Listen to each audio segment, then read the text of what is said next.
ግሩንድ ፎርም እንታይ ማለት እዩ መሰረታዊ መልክዕ ናይ ሓደ ቃል ማለት እዩ መሰረታዊ መልክዕ እዚ እቲ ናይ መጀመርያ ግዜ ኣብ ዲክሽነሪ ግንጽ ለቢልና ሓደ ቃል ክንረኽቦ ከለና እቲ መሰረታዊ መልክዑ ማለት እዩ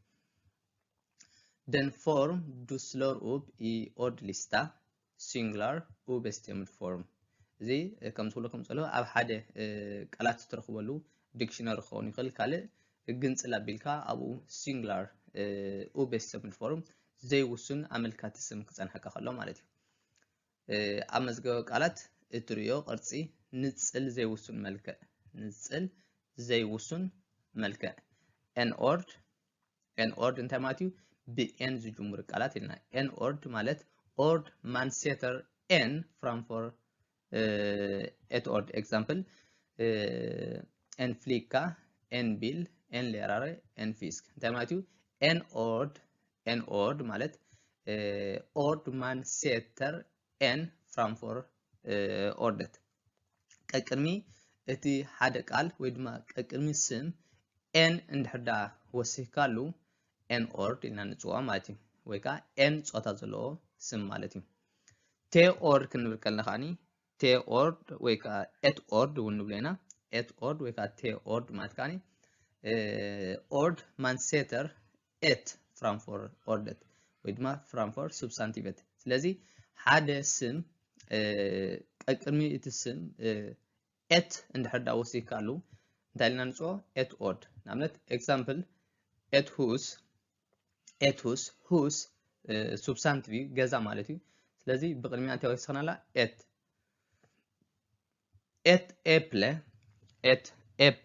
ኤፕለ ማለት ቱፋሕ ማለት እዩ ቀቅድሚ እዚኣ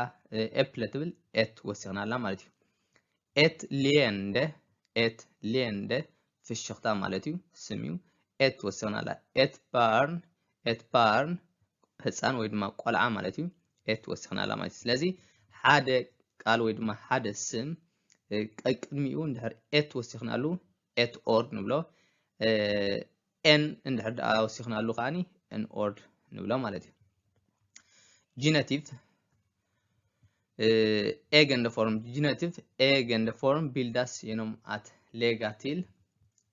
s på grundformen genitive ናይ ዋንነት ብዛዕባ ናይ ዋንነት ክትገልጽ ከለኻ ሓደ ሰብ ዝውኑ ነገር ብዛዕባ ናይ መን ምዃኑ ክትዛረብ ከለኻ ጂነቲቭ ኢልና ንጽውዖ ማለት ስለዚ ብዛዕባ ጂነቲቭ ኣብ ስፌንስካ ስፕሮከት እንታይ ኢና ንውስኽ ከሎም s ኢና ንውስኽ ከሎም ማለት እዩ in english apostrophe s ኢና ንውስኽ ከሎም ማለት እዩ ናይ ዋንነት ክንገልጽ ከለና ማለት እዩ ኣብ ስፌንስካ ግን s ጥራይና ንውስኽ ከሎም ማለት እዩ ኣስማት konkreta ዝበሃሉ substantive ኣለዉ substantive man kan se eller topo እስኻ ትሪኦምን ክትሕዞምን ትኽእል እንድሕር ኮይንካ ኮንክሬታ ይበሃሉ ጭቡጣት ወይ ድማ ጭቡጣት ኣስማት ማለት እዩ ኮንክሬታ substantive ኢልና ንጽውዖ ማለት እዩ ክትሪኦምን ክትሕዞምን ትኽእል እንድሕር ኮይንካ ኮንክሬታ ኣብስትራክታ ዝበሃሉ ኣለዉ ኣብስትራክታ ዘይጭበጡ ወይ ድማ ዘይጭበጡ ረቀቕቲ ኣስማት ማለት እዩ ኣብስትራክታ ዘይጭበጡ ረቀቕቲ ኣስማት ማለት እዩ yep substantive man kan uppfatta men inte se eller topo ንኣብነት እንታይ ዝብል ዘሎ ሓደ ስም ትርድኦ ግን ክትሕዞን ክትሪኦን ዘይትኽእል እንድሕር ኮይንካ እዚ ረቂቕ ስም ወይ ድማ ዘይጭቡጥ ስም ኢልና ንጽውዖ ንኣብነት ሓጎስ ግሌዴ ሓጎስ ሚዩክሄት ማለት ልምላመ ወይ ድማ ትሕትና ማለት እዩ ሁክዶም ሕማም ሎግን ሓሶት ኩንስኮፕ ፍልጠት ሊካ ዕድል ሶሪ ጓሂ አንስቫር ሓላፍነት ቬንስኮፕ ዕርክነት ሬድስላ ፍርሒ ክንብል ንኽእል ማለት እዩ ስለዚ ሓደ ነገር ትርድኦ ኢኻ ግን ክትሕዞን ክትሪኦን ዘይትኽእል እንድሕር ኮይንካ abstracta substantive ኢልና ንፅዋ ማለት እዩ yep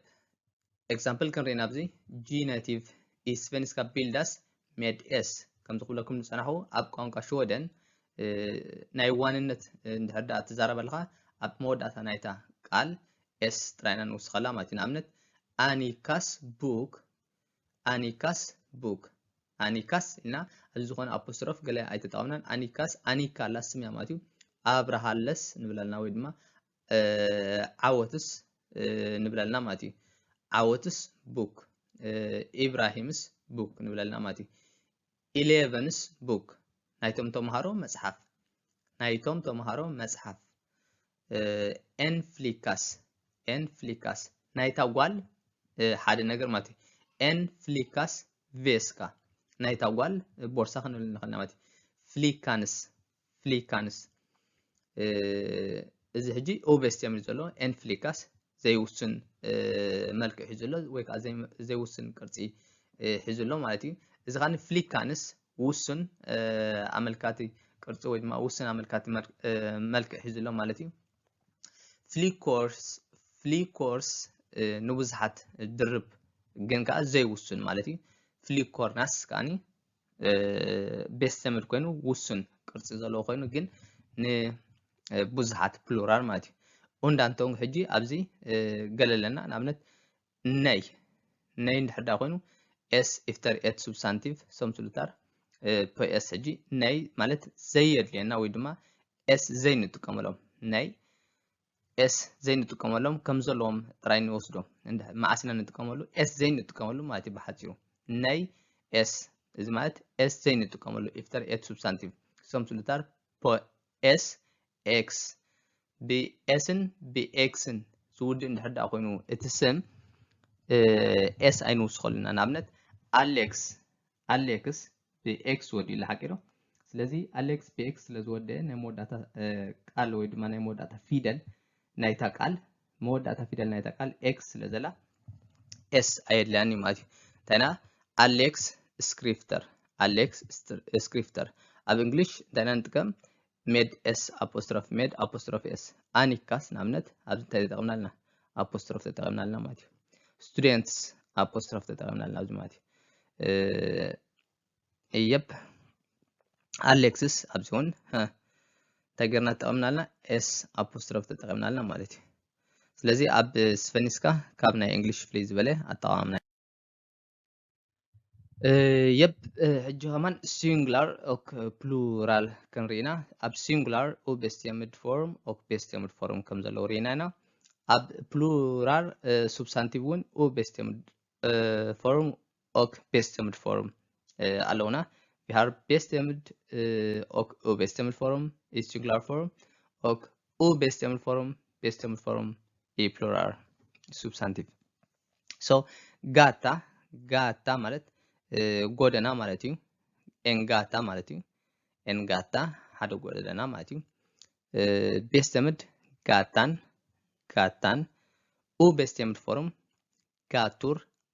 ኦ ዝነበረ ናምታይ ቀርና ናብ ኡ ጋቱር ስለዚ ቤስተምድ ካኒ ና ንውስኸሉ ማለት እዩ ቤስተምድ ፎርም ኢ ፕሉራል ማለት እዩ ኤን ኦ ንውስኸሉ ጋቱርና ቦት ሓቂሮ ኤን ቦት ድሕሪኡ እንታይ ንውስኸሉ ኢለኩም ኤን ቦት ነር ኮይኑ እታ ኤን በዚያ ቀድሚ ድሕሪት ነምፅኣ ቦተን ጃልባ ማለት እዩ ጃልባ ፕሉራል ፕሉራል ኦቤስቲየምድ ማለት እዩ ቦታርና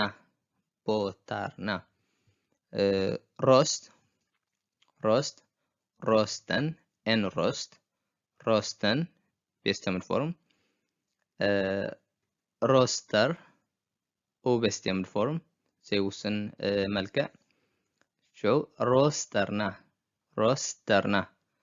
ሮስተርና ድምፂ ማለት እዩ ድምፂ ኤፕለ ኤት ኦርድ እዩ ኤን ኤፕለ ይኮና ኤፕለ ስለዚ ኤት ኦርድ ብኤት ዝጅምር ስም ሕዳ ኮይኑ ኤት ኦርድ ንብለልና ሓቂሩ ስለዚ at a plan ድሕር ኮይኑ ት ሓንቲ ት ጥራይ ንውስኽ ኣላ ናብ ቤስተምድ ፎርም ናብ ውስን ቅርፂ ክንቀይራ ንሕዳ ኮይና at ሓንቲ ጥራይ ንውስኽ ኣላ ኤፕለት ትፋሕ ነይሩ ብዚ ሓደ ትፋሕ ኣብዚ ኸዓኒ እቲ ትፋሕ ወይ ድማ እታ ትፋሕ ሽዑ ኤት ዝጅመር እንድሕዳ ኮይኑ እንታይ ኢለኩም ኤት ዝጅመር እንድሕዳ ኮይኑ እቲ ቃል ኤት ኦር እንድሕዳ ኮይኑ ኣብ ፕሉራል ፎርም ክንቀይሮ ከለና ከምታ ዝነበረታ ናይ መጀመርታ እያ ትኸውን ከምታ ዝነበረታ ናይ መጀመርታ ኣብቲ ዝበዝሕ ማለት እዩ ንኣብነት ኤፕለ ከም ዘሎ ኮይና ማለት እዩ ብድሕሪ ናብዚ ክንቀይራ ከለና እንታይ ትኸውን እያ ማለት እዩ ቤስተምድ ክትኮን ከላ ኤፕለን en ውስኸልና ኤፕለን ኤግ ኤት ኤግ ኢና ንብል ኤት ኤግ ሽዑ ኤገት ኤቴን ውስኸላ ኤገት ድሕሪኡ ፕሉራል ፎርም ኡ ቤስተምድ ፕሉራል ፎርም ኡ ቤስተምድ ናብታ ዝነበረታ ክትምለስ እያ ማለት እዩ ኤግ ድሕሪ ኤገን ከዓኒ en ወሲኽና ፕሉራል ቤስተምድ ፎርም ንቀይራ ፕሉራል ቤስተምድ ፎርም ንቀይራ ማለት እዩ ኦከን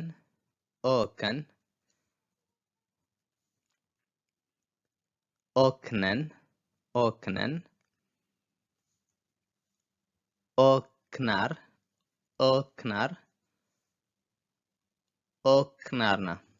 ኦክናርና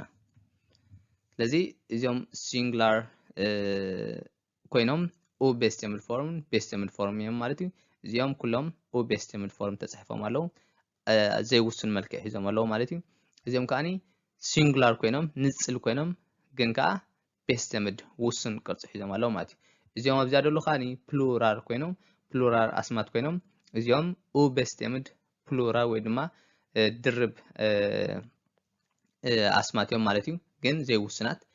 እዞም ኣብዚኣ ደሎ ከዓኒ ውሱናት ኮይኖም ድርብ እዮም ከዓ ውሱናት ድርብ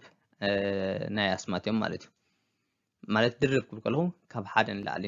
ብዛዕባ ካብ ሓደ ንላዕሊ ክንዛረብ ከ yes singular plural ኣለውና እዚኦም ከዓ ንሪኦም ቤስተምድ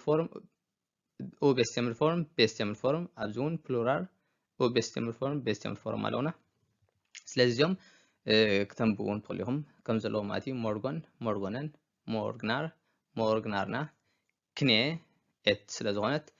ክኔት ክኔን ክኔና ጎስ እጀብዚ ንሪኦ ጎስ ኣብዚ ናታ ቮካል ክትቀይራ ማለት እዩ ጎስ ጎሰን ጎሰን ናብ ፕሉራል ክትቀይር ከለኻ እዚኣ ኦ ሓንቲ ነጥቢ ዝነበርታ ኤ ክልተ ነጥቢ ዘለዋ ትኾይና ጌስ ወይ ድማ የስ ጌሰን ወይ ድማ የሰን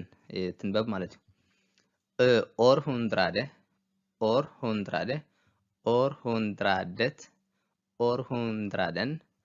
ኦርሁንድራደና ሞስተር እንደገና ናብኡ ትምለስ ሞስትረን ሃማረ ወይ ከዓ ሃምራና የስ እጂ ገለ ቃላት ናቶም እንታይ ይቕይሩ ኢልና ናቶም ቮካል ይቕይሩ እዮም ማለት እዩ ኣብነት ሙስ ሓንቲ እታ ላዕለወይቲ አንጭዋ ማለት እዩ አንጭዋ ሓንቲ አንጭዋ እታ አንጭዋ እዛ ታሕተወይቲ ሙስ ከዓኒ ከርሰር ናይ ኮምፒውተርና ወይ ድማ ናይ ዳእቶርና እዚኣ ምልክት ንገብረላ ከምዚ ንገብረላ ምልክት ደላ ከርሰር ንብላ ማለት እዩ ሙሰን ማለት እዩ ብድሕሪኡ ናብ ምንታይ ቀይራ እዛ ዩ ዝነበረት ወይ ድማ ኡ ዝነበረት ናብ ተቀይራ ማለት እዩ ሞስ እሳታ ናይ ማውዝ ናይ ኮምፒውተር ማውዝና ግን ሙሳር ድሕሪ ሞሰን ሙሳርና ቦንደ ሓረስታይ ማለት እዩ ኤን ቦንደ ስለትብል ቦንደን ድሕሪኡ ቦንደር ቀይራ እታ ኡ ዝነበረት ናብ ተቀይራ ማለት እዩ ቦንደር ኮይና ሽዑ ቦንደርና ትራክቱር